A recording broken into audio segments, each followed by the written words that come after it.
Panali pempho kuchokera ku zipani zina zimene zipanena kuti bwanji mutipatse mwayi onena kuti tikhalenso ndi akatswiri athu amene amadziwa za makina ngati amenewa kapena za ICT kuti pamene mukugwira nawo ntchito kandi kampani imeneyi mukupanga zina zilizonse ifeyo tizikakhala tikufufuza nawo kapena tikuona nawo kuti titsimikize kuti palibe chachinyengo china chilichonse chimene chikuchitika pa Chingereza amati election management system.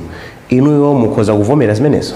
Funso ili lili kubwerali kuti akufuna akatswiri a ICT kuti abwera azaone system kuti ikuyenda bwanji pamenepo potanena kuti ayi chifukwa chokuti there security protocols mmene momomo kuti kodi data yathu ikhala itetezedwa bwanji. Pachichewa amati kupewa kuposa kuchiza. Zimene mukunenazo zikuveka ngati kuchiza osati kupewa yayi. Anthuwa akufuna apewe chifukwa mmene mwaneneramo mukunena kuti tapanga ndiye matizati ndi amukhoza panga verify.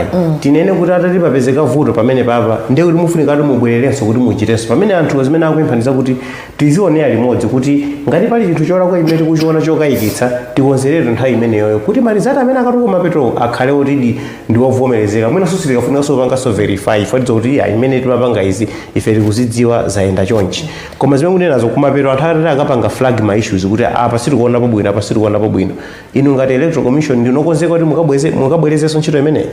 Mukamvetsetsa kufotokoza kwanga chimene tikunena kuti sitiloleza ndi system chifukwa cha security protocols.